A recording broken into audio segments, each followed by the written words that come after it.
It's just me and you. Salut mon petit Novel, c'était Haute Novel Class, c'est 6ème vidéo de cours sur les limites de fonctions. Aujourd'hui on parle de la fonction exponentielle. Donc déjà on va revoir un petit peu la base sur la fonction exponentielle. La fonction exponentielle c'est la seule fonction qui est telle que f' de x est égal à f de x. C'est-à-dire que la dérivée de l'exponentielle, exponentielle de x', elle est égale à exponentielle x.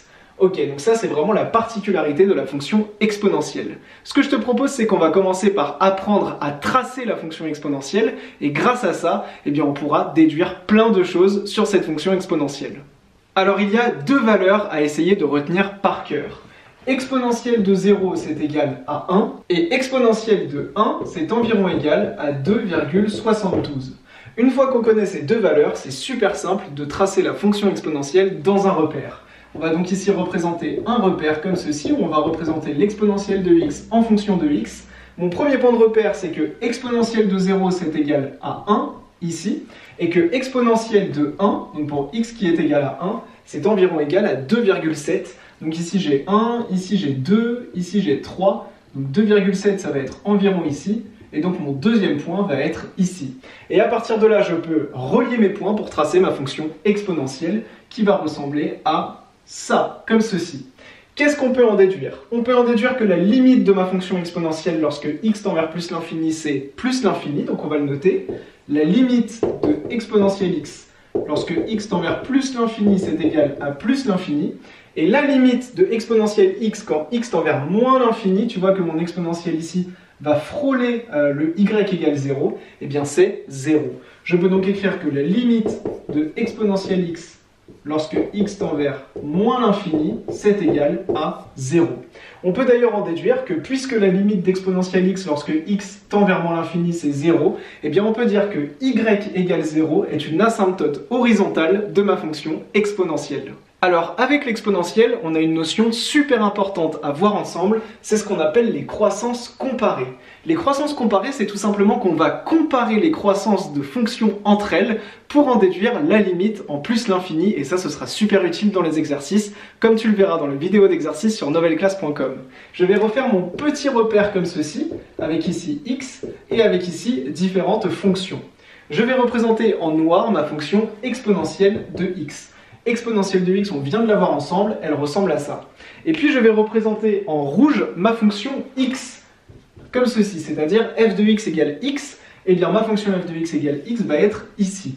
Et bien comme on peut le voir, mes deux fonctions tendent vers plus l'infini, mais ma fonction exponentielle de x va tendre beaucoup plus rapidement vers plus l'infini que ma fonction x. Je peux même prolonger le trait de ma fonction exponentielle x, et ça va vraiment me donner quelque chose comme ça. Et donc tu vois que exponentielle x tend vers plus l'infini beaucoup plus rapidement que ma fonction f de x égale x. Et grâce à ça, on peut en déduire une croissance comparée.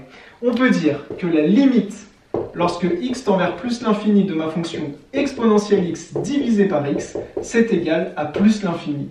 Car ce qui va se passer, c'est qu'on va prendre en compte l'exponentielle qui va écraser le x qui est au dénominateur, et donc la limite finale de tout ça, ce sera la limite de exponentielle x qui est plus l'infini. Et ça marche quelle que soit la puissance qu'on applique à x. Et donc la première croissance comparée à connaître par cœur, c'est que la limite de exponentielle x sur x puissance n, elle est égale à plus l'infini lorsque x tend vers plus l'infini. Et par contre, si on prend l'inverse, c'est-à-dire qu'on prend x au numérateur, eh bien on aura quelque chose de plus petit divisé par quelque chose d'énorme qui va tendre vers plus l'infini très rapidement.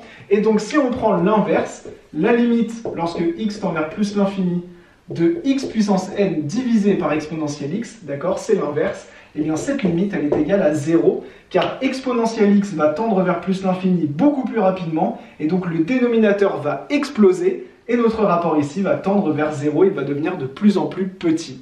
Ça, on a une autre manière de l'écrire, on avait vu ça en première, on avait vu que 1 sur exponentielle x était égal à exponentielle de moins x, d'accord, et je t'avais donné un petit moyen mémotechnique dans une vidéo que j'ai mise sur YouTube il y a plus d'un an, où je te disais que moi, pour m'en souvenir, je prolongeais la barre du moins x comme ceci, pour avoir du 1 sur exponentielle x. On avait donc vu que 1 sur exponentielle x était égal à exponentielle de moins x.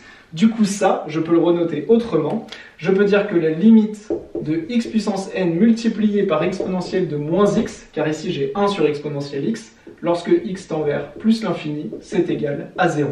Et donc on a ici les deux premières croissances comparées qui sont à retenir par cœur, mais en fait qui peuvent se déduire assez facilement. La première, c'est que la limite de exponentielle x sur x puissance n, c'est plus l'infini. Et la deuxième, c'est que la limite de x puissance n multipliée par exponentielle de moins x, c'est 0. J'espère que cette vidéo t'a bien permis de te rafraîchir la mémoire sur l'exponentielle et sur la notion de croissance comparée. J'espère que t'as bien compris tout ça. Et moi je te dis à tout de suite dans les prochains chapitres et dans les vidéos d'exercices sur novelclass.com. C'était Théo, ciao.